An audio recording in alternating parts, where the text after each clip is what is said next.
요한복음 9장은 날 때부터 맹인된 사람을 예수님께서 고쳐주신 그 이야기를 담고 있습니다. 예수님께서 안식일에 길을 가실 때에 날 때부터 맹인된 사람을 보시게 됩니다. 제자들이 예수님께 이 사람이 맹인으로 난 것이 누구의 죄로 인함이니까? 자기니까 그의 부모니까? 하고 질문하면서부터 이야기가 시작됩니다.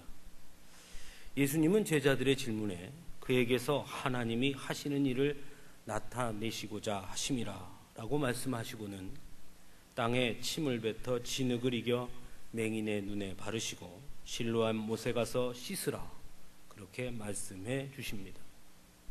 맹인은 예수님의 말씀대로 실로암 못에 가서 씻고 밝은 눈으로 돌아오게 됩니다. 이웃 사람들은 이 맹인이 눈을 뜬 것을 보고 놀라하며 그를 데리고 바리새인들에게 데리고 갑니다. 하지만 예수님께서 그를 고쳐주신 그날이 안식일이었던 고로 바리새인들은 예수님께서 안식일을 지키지 않았으므로 예수님은 하나님께로 온 자가 아니라고 말하며 트집을 잡습니다. 그리고는 맹인을 쫓아버립니다. 바리새인들이 쫓아낸 맹인이었던 그자를 예수님께서 다시 만나시는 장면이 바로 오늘 우리가 함께 읽은 본문의 내용입니다.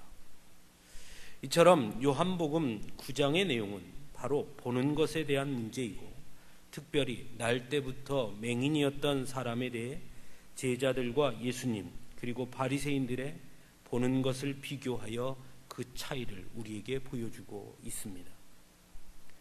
먼저 예수님의 제자들은 날 때부터 맹인된 사람을 보고 그가 맹인된 이유를 생각했습니다.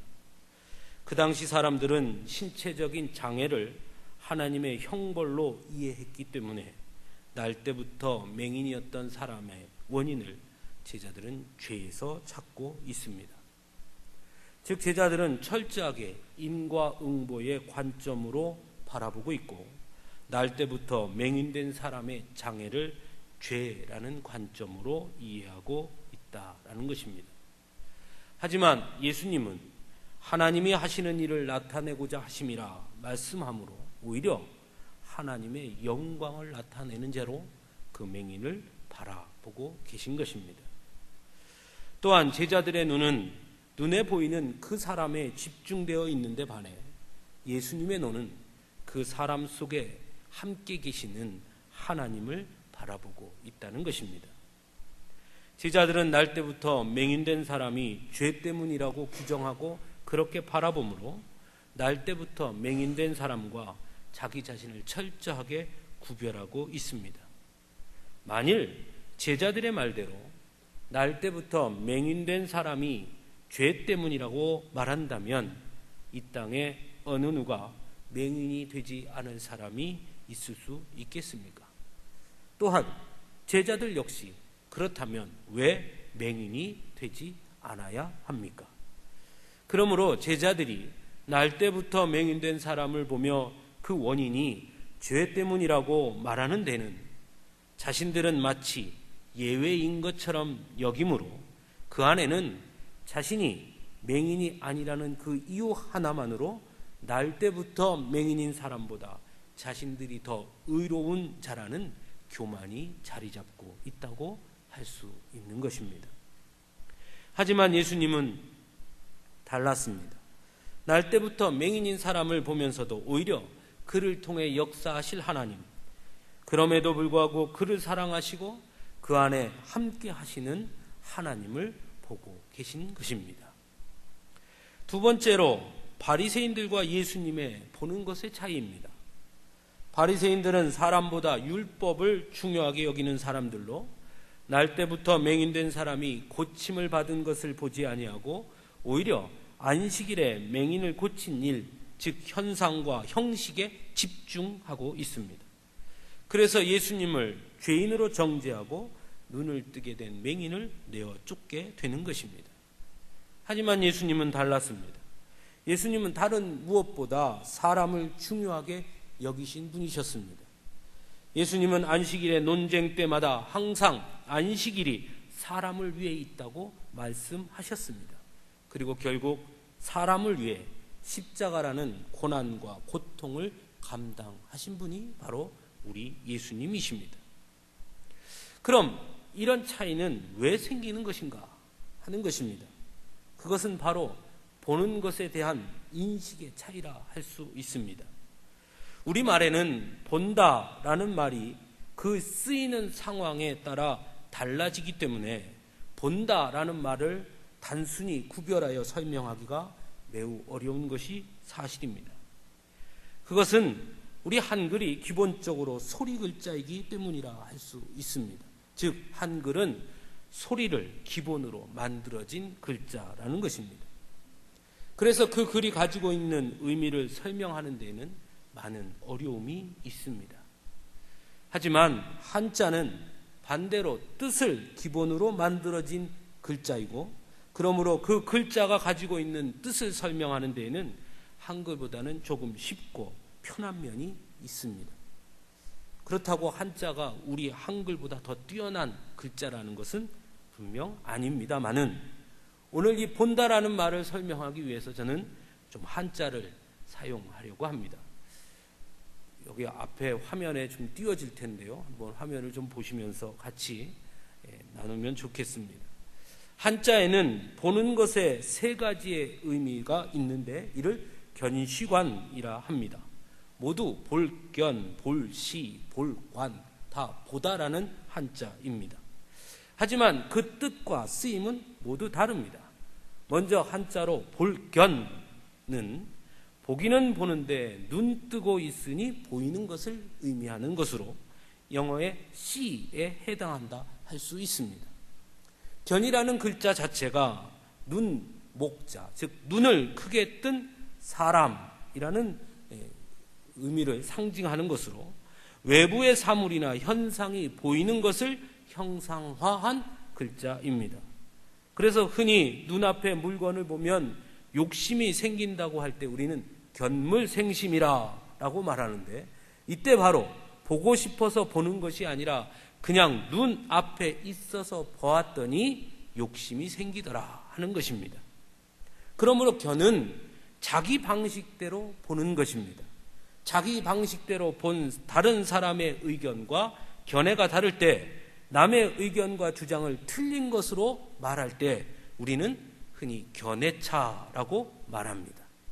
그러므로 견해차는 말은 견해의 다름은 틀린 것이 아니고 다른 것일지라도 자신의 의견은 옳고 타인의 의견은 틀린 것으로 간주하는 경향이 있는 것입니다. 이에 비해 시자는 어느 차원에서 보느냐의 문제라 할 수 있습니다. 시라는 글자는 볼견과 볼시자가 결합해서 생긴 글자로 어떤 대상을 보여주거나 보는 것을 말할 때 쓰는 글자입니다. 즉 어느 각도에서 보느냐에 따라 다르게 보이는 것을 말하는 것입니다. 그래서 보는 각도에 따라 다르게 보이는 것을 우리는 흔히 시각차라고 말합니다. 마지막으로 관자는 중심에서 보는 것을 의미합니다. 관이라는 글자 자체가 큰 눈을 가진 황새가 목표물을 응시하듯 뚫어지게 바라보는 것을 형상화한 글자로 사물을 무심코 시각적으로 보는 것을 넘어서서 자세히 응시하면서 꿰뚫어 보는 것을 의미할 때 쓰는 글자입니다. 그래서 우리가 무엇인가를 자세히 살펴보거나 잘 모르는 사물을 자세히 들여다볼 때 우리는 그것을 관찰한다라고 말하는 것입니다. 이렇듯 한자어의 차이를 가지고 오늘 본문에 나타나는 제자들과 예수님 그리고 바리새인들의 보는 것을 대비해 보면 분명하게 그 차이점을 알 수 있습니다. 먼저 제자들은 견의 의미로 바라보고 있습니다. 자신들이 보고 싶은 것만 또는 눈에 보이는 것만 보는 것입니다. 바리새인들은 시의 의미로 바라보고 있다 할 수 있습니다. 그럼 예수님은 뭘로 본다고 할 수 있겠습니까? 바로 관의 의미로 바라보고 계신다 할 수 있습니다. 그러다 보니 제자들과 바리새인들은 보이는 현상을 또는 자신이 보고자 하는 것만을 보거나 겉모습만 바라보므로 그 진면목을 보지 못하고 있다 할 수 있습니다. 사물을 자세히 관찰하려면 그 사물에 초점을 맞추고 보아야 합니다. 하지만 그 사물 하나에 너무 집중해 초점을 맞추고 보면 볼수록 그 옆에 다른 것은 보지 못하는 딜레마가 생기게 됩니다. 그래서 관자에는 눈동자가 없다 이렇게 말합니다. 즉 눈동자가 없어야 전체가 보인다라는 것입니다. 여기서 눈동자란 자신의 틀과 생각을 뜻한다 할 수 있습니다. 즉 자신의 생각과 틀을 가지고 보면 결코 전체를 정확하게 볼 수 없다는 것입니다. 오늘을 사는 신앙인들의 모습 속에서도 제자들의 눈으로 삶을 바라보는 사람들과 바리새인들의 눈으로 삶을 바라보는 사람이 있고, 반대로 예수님의 눈으로 삶을 바라보는 사람이 있다 할 수 있습니다. 제자들의 눈으로 삶을 바라보는 사람들의 첫 번째 모습은 삶에 나타나는 모든 현상들을 모두 인과응보로 바라보므로 죄책감과 죄의식에 사로잡혀 산다는 것입니다. 그래서 자신에게 나타나는 부정적인 삶의 모습들의 원인을 모두 자신에게서 찾고 결국은 죄 때문이라고 여기거나 또는 자신의 믿음이 없어서라고 여기게 되는 것입니다. 이런 사람들은 그러다 보니 삶을 소극적으로 살아갈 수밖에 없고 신앙생활 역시 매우 소극적인 모습으로 나타나게 됩니다. 이런 사람들은 흔히 잘하기 위해서 살기보다는 잘못하지 않기 위해 사는 사람들입니다. 또한 이들은 반대로는 매우 교만한 사람들입니다. 오히려 다른 사람들의 불행과 고통을 보면서 자신이 그렇지 않다는 것만으로 자신은 그들보다 더 의로운 사람이라고 여기는 것입니다. 이런 사람들의 모습은 자기 의에 빠져 이웃들의 아픔을 돌아보며 함께 하기보다는 정죄하기만 하는 사람들입니다. 그래서 성도들이 고난당하고 고통당하고 어려운 일을 겪으면 가서 위로하기보다는 기도하지 않아서 그래, 믿음대로 살지 않으니까 그렇지, 말씀 생활을 잘 안 하니까 그렇지, 헌금 생활 안 하니까 그렇지 하고 정죄만 하는 것입니다. 그래서 자신의 삶에 나타나는 불행과 고통 앞에서는 현실을 외면하거나 인정하지 않으려고 하고 다른 사람들이 자신을 어떻게 바라보느냐에 신경을 쓰며 사는 사람들입니다.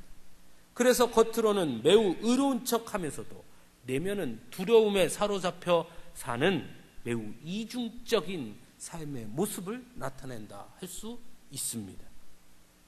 그럼 바리새인들의 눈으로 바라보는 사람들은 어떠합니까?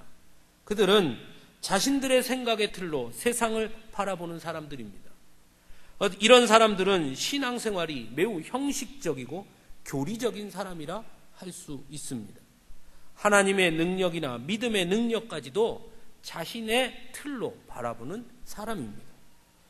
그러다 보니 겉으로는 논리적이고 과학적이라고 말하며 합리성을 내세우지만 그러다 보니 자신이 받아들이기 어려운 것은 절대로 받아들이지 않고 결국 하나님의 은혜와 역사, 기적 또한 인정하지 않으려고 한다는 것입니다. 그래서 신앙생활을 해도 매우 계산적이고 몸이 건조하고 은혜의 감격과 감동을 누리지 못합니다. 형식적이고 교훈적인 도덕적인 신앙생활을 하는 사람이라고 할 수 있습니다.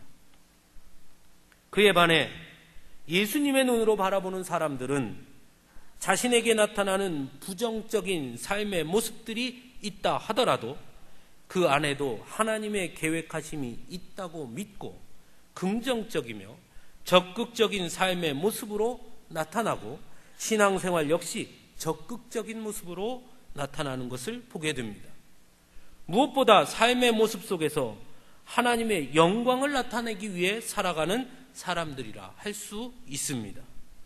다른 사람들의 고통과 불행을 자신의 고통과 불행처럼 여기고 함께 나누고 위로하며 겉으로 나타나는 모습이 아니라 그 안에 계신 하나님의 뜻과 계획을 바라보려고 하는 사람들이 바로 예수님의 눈을 가진 사람들이라 할 수 있습니다. 여러분은 어떤 눈을 갖고 계십니까? 제자들입니까? 바리새인입니까? 예수님입니까? 모두 다 예수님과 같은 눈을 갖고 싶으시죠? 예수님처럼 보는 눈을 모두 다 갖고 싶지만, 그런데 문제는 예수님처럼 보는 그 눈을 갖기가 매우 어렵다는 것입니다. 그런 면에서 우리는 또 다른 한 사람을 주목해 볼 필요가 있습니다. 바로 눈을 뜬 맹인입니다. 눈을 뜬 맹인은 자신의 눈을 뜨게 해주신 예수님에 대해 요한복음 9장 11절에서는 예수라 하는 그 사람이라고 말합니다. 17절에서는 선지자라고 대답을 합니다. 그리고 오늘 우리가 함께 읽은 본문에서 눈을 뜬 맹인이 예수님을 다시 만나게 되었을 때, 그때는 예수님께서 내가 인자를 믿느냐 하는 예수님의 질문을 듣고, 주여 그가 누구이오니까 내가 믿고자 하나이다 라고 대답하고, 예수님께서 내가 그다 말씀하지 아니하시고 내가 그를 보았거니와 지금 너와 말하는 자가 그이니라 말씀하자 바로 주여 내가 믿나이다 라고 고백합니다. 즉 예수님에 대한 맹인의 고백은 처음 예수님을 만났을 때부터 계속해서 바뀌었고, 결국은 예수님을 자신의 구주로 고백하고 있다는 것입니다. 그는 맹인이었습니다. 그러니 예수님의 얼굴을 보지 못했을 것입니다. 다만 아마 들리는 소문에 의해 예수님에 대해 자기만의 생각으로 상상은 했을 것입니다. 그리고 눈을 뜬 후 예수님을 처음 보게 됐습니다. 어땠을까요? 그가 상상했던 그 모습이었을까요? 그렇지 않았을 겁니다. 아마 자기가 생각했던 예수님과는 전혀 다른 너무나 초라한 모습의 예수님을 보게 되었을 것입니다. 예수님은 초라한 옷을 입은 말 그대로 나사렛 촌사람에 불과했기 때문입니다. 하지만 그는 그 예수님의 겉모습을 보지 않습니다. 그 초라한 예수님 앞에 구주로 고백하고 그 앞에 절을 합니다. 왜냐하면 그는 이미 자신의 눈을 뜨게 해주신 하나님의 영광과 은혜를 직접 경험했기 때문입니다. 그에 반해 예수님은 바리새인들에게 너희가 맹인이 되었더라면 죄가 없으려니와 본다고 하니 너희 죄가 그대로 있느니라 말씀하시므로, 바리새인들이 자신들의 생각과 율법이라는 틀에 갇힌 눈으로 보므로 하나님의 역사와 능력, 사랑을 보지 못함으로 이 땅의 구원자로 오신 예수님을 죄인으로 취급하는 어리석음을 범했음을 지적하고 계십니다. 사랑하는 성도 여러분, 성경은 믿음을 말할 때 계속해서 보는 것과 연관해서 설명하고 증거합니다. 마태복음 7장의 산상수훈에서도 외식하는 자여 먼저 내 눈 속에서 들보를 빼어라. 그 후에야 밝히 보고 형제의 눈 속에서 티를 빼리라 말씀하십니다. 마태복음 13장 16절에서는 너의 눈은 봄으로 너희 귀는 들음으로 복이 있도다 말씀하시고, 마가복음 8장 18절에서는 떡이 없어 수군대는 제자들에게 너희가 눈이 있어도 보지 못하며 귀가 있어도 듣지 못하느냐, 또 기억하지 못하느냐 라고 말씀하시며 오병이어 사건을 다시 상기시켜 주시기도 합니다. 또한 예수님의 부활을 믿지 못하는 도마에게도 예수님은 너는 나를 본거로 믿느냐, 보지 못하고 믿는 자들은 복되도다 말씀하십니다. 예수 믿는 자들을 잡으러 가던 사울 역시 예수님을 만난 후 눈을 멀게 하시고, 후에 그가 다시 눈을 떴을 때 그는 그 이전의 사울이 아닌 전혀 다른 사도 바울이 되게 해 주셨습니다. 히브리서 11장 1절에서는 믿음은 바라는 것들의 실상이요 보이지 않는 것들의 증거니라고 증거합니다. 이처럼 예수님처럼 맹인이었던 사람과 같은 믿음의 눈을 갖기 위해서는 먼저 우리의 눈을 감아야 하는 것입니다. 우리의 눈을 감지 않고는 결코 믿음의 눈을 가질 수 없습니다. 그러므로 믿음은 무엇을 어떻게 바라보느냐의 문제인 것입니다. 여러분은 지금 무엇을 보고 계시고 또 보고자 하는 것은 무엇입니까? 우리의 눈으로 바라보면 아무것도 볼 수 없습니다. 이 세상을 우리의 눈으로 바라보면 캄캄한 어둠과 같습니다. 우리의 삶 또한 그러므로 변화할 수 없습니다. 우리의 눈으로 바라보면 결코 소망을 가질 수도 기대할 수도 없습니다. 믿음의 눈, 예수님의 눈, 오늘 본문에서 만난 그 맹인이었던 자의 눈으로 바라볼 수 있어야 하는 것입니다. 그래야 우리의 삶의 주인이 전능하신 하나님이심을 분명하게 보게 되는 것입니다. 그래야 지금도 여전히 나를 사랑하시는 하나님의 손길을 보게 되는 것이고 나를 통해 역사하시고자 하시는 하나님의 계획과 뜻을 보게 되는 것입니다. 그래야만 우리의 삶은 소망이 있습니다. 그래야만 우리의 삶에 기대가 있습니다.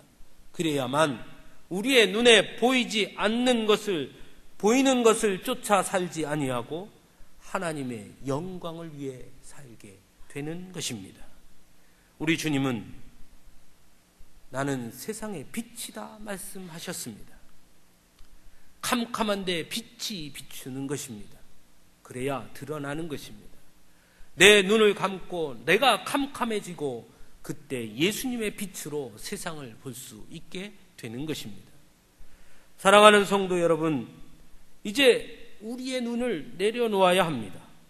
우리의 시각을, 우리의 견해를 내려놓고 오직 믿음의 눈으로, 믿음의 관점으로 바라볼 수 있기를 간절히 바랍니다.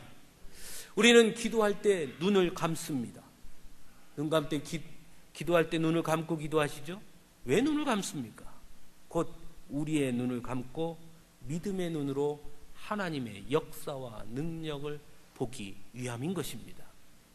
사랑하는 성도 여러분, 비록 지금 우리의 삶이 고난과 고통으로 가득하다 하더라도, 비록 내 뜻대로 되지 않고 앞날이 어떻게 될지 잘 분별할 수 없을 만큼 캄캄하다 할지라도 우리의 눈을 감고 믿음의 눈으로 바라보면 그 안에 함께 하시는 하나님을 바라보게 될 것입니다. 무엇보다 고통과 고난 가운데 함께 하시며 우리를 통해 이루실 하나님의 나라를 보게 될 것입니다. 그 믿음의 눈을 가지면 우리는 승리하게 될 것이고 그 믿음의 눈을 가져야 우리에게 소망이 있으며 그 믿음의 눈이 있어야 우리는 날마다 새로운 기대로 나아갈 수 있게 되는 것입니다. 사랑하는 성도 여러분, 누가 맹인입니까? 우리 예수님은 오늘 우리에게 그것을 묻습니다. 누가 맹인입니까? 눈을 뜨고 본다고 해서 맹인이 아닌 것이 아닙니다. 믿음의 눈을 갖지 못한 자는 모두 영적 맹인인 것입니다. 맹인은 볼 수 없습니다. 사랑하는 성도 여러분, 믿음의 눈을 가질 수 있기를 바랍니다. 믿음의 눈을 가져 그 믿음의 눈으로 주를 바라보며 날마다 승리할 수 있기를 간절히 바랍니다. 함께 기도하겠습니다.